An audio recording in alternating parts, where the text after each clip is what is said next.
जय गुरुदेव, जय माता जी, जय गायत्री माता, गुरुदेव माता जी और गायत्री माता जी की सूक्ष्म उपस्थिति में आगे अखंड ज्योति में लिखा है, भारत की ऐतिहासिक उपलब्धि। चंद्रयान-3 की सफल लैंडिंग के साथ भारत ने एक नया इतिहास रच दिया है। इसरो के वैज्ञानिकों की इस ऐतिहासिक उपलब्धि के साथ जहां पूरा देश रोमांचित हुआ, वहीं समस्त भारतवंशियों के लिए विश्व भर में ये गर्व और गौरव के अविस्मरणीय पल रहे।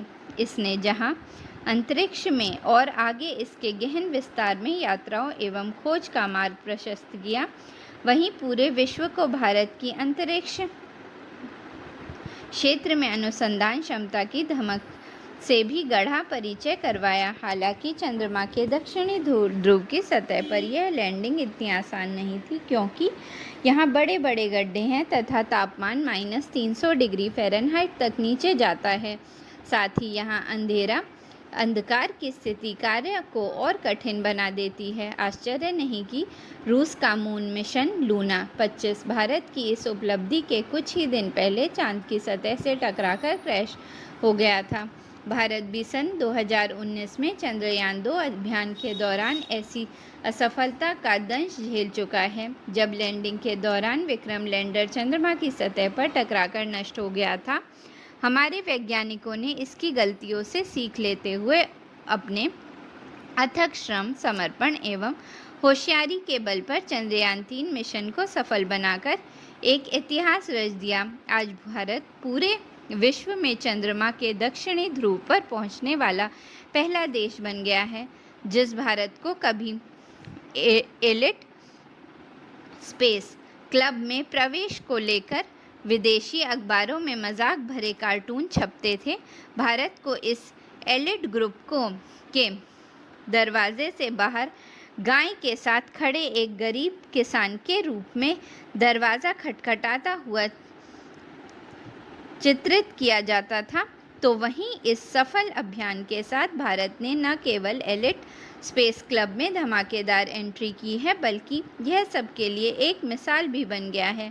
पूरा विश्व भारत की इस अभूतपूर्व सफलता के साथ चमत्कृत है और आशा व उत्सुकता भरी दृष्टि से के साथ भारत के अगले कदमों की ओर निहार रहा है, जिसमें उसे सूर्ययान, गगनयान, शुक्रयान जैसे अभिनव अभियानों के साथ अनंत आकाश में अपने रोमांच अभियानों को अंजाम देना है। भारत की यहाँ तक की यात्रा इतनी सरल भी नहीं रही है।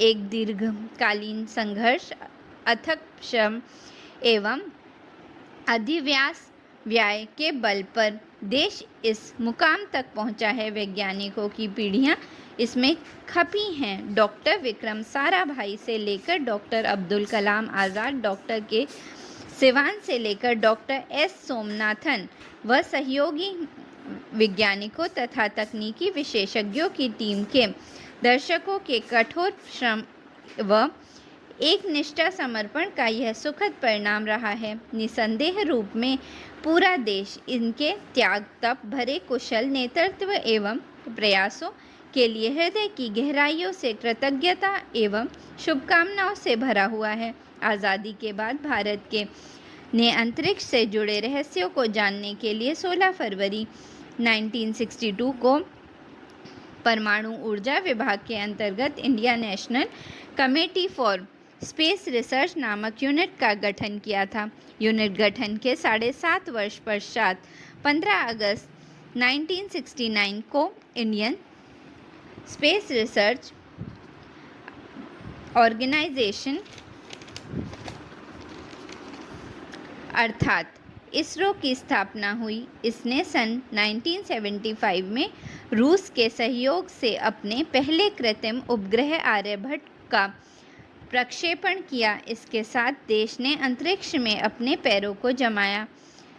इसके बाद सन 1980 में भारत के पहले स्वदेशी उपग्रह रोहिणी का सफल प्रक्षेपण किया गया और फिर सन 1994 में PSLV को लॉन्च किया। इस तरह भारत ने चंद्रयान से पहले अंतरिक्ष अनुसंधान के क्षेत्र में कई महत्वपूर्ण कदम उठाए थे और उपग्रह के प्रक्षेपण की स्वदेशी तकनीक को विकसित किया था।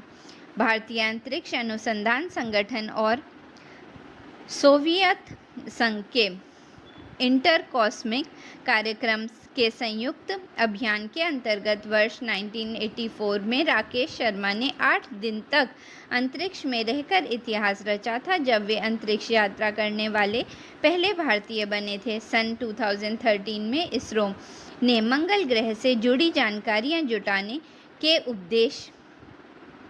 उद्देश्य से मंगलयान छोड़ा, जो अपनी किफ़ायती तकनीक व न्यूनतम खर्चे में सफलता के लिए पूरे विश्व में चर्चा का विषय बना रहा।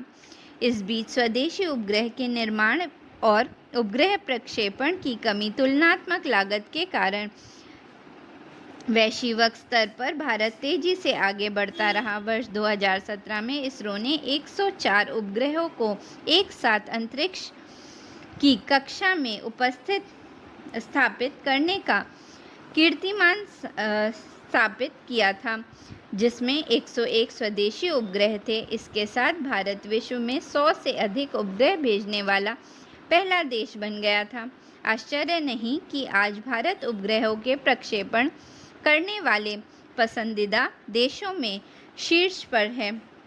इसी तरह चांद पर जीवन की संभावना को तलाशने के लिए इसरो ने 3 मिशन चलाए। चंद्रयान 1 का सफल प्रक्षेपण 22 अक्टूबर 2008 को संपन्न हुआ था, जिससे चंद्रमा से जुड़े रहस्यों को जानने में सहायता मिली। प्रक्षेपण से मात्र 8 महीनों में ही चंद्रयान 1 ने मिशन के सभी लक्ष्यों को पूरा कर लिया था। इस मिशन के अंतर्गत चंद्रमा के सतह पर जल तथा बर्फ की खोज के साथ खनिज और रासायनिक तत्वों की पुष्टि हुई थी।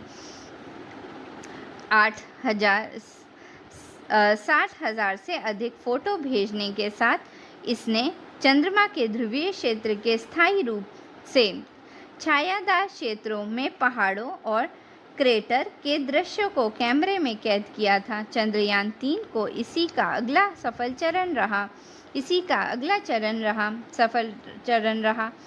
कभी साइकिल पर रॉकेट लादकर अपने आकाशीय अभियान की शुरुआत करने वाला भारत आज इस क्षेत्र में एक विशेषज्ञ के रूप में स्थापित हो चुका है और अपनी विदेशी प्रतिभाओं तथा देशज तकनीक के बल पर उभरते भारत की धमक लिए गगनमंडल के अनंत विस्तार में अपने महत्वाकांक्षी लक्ष्यों का संधान कर रहा है। हर नागरिक, हर भारतवंशी के हृदय का इन पलों को अपने जीवन काल में घटित होते हुए देखकर गर्व और गौरव भाव से ओतप्रोत होना स्वाभाविक है। निश्चित रूप से ये पल भारतवर्ष के जागरण के हैं, विश्व पटल पर उदय के हैं, जिसमें उसे न केवल अपना घर संभालना है बल्कि पूरे विश्व का नेतृत्व करना है, उसका मार्गदर्शन करना है। अमृतकाल के इन विशिष्ट पलों में हर नागरिक एवं भारतवंशी का कर्तव्य बनता है कि वे अपने अपने क्षेत्र में ऐसी ही लगन, निष्ठा व प्राणपण के साथ सृजन कार्य में जुट जाएं और राष्ट्र निर्माण के महायज्ञ में अपनी भाव भरी आहुति देते हुए एक सुंदर, सुखी एवं खुशहाल विश्व के निर्माण में अपना योगदान दें तथा इस सुरदुर्लभ जीवन को सार्थक सफल बनाएं। जय गुरुदेव।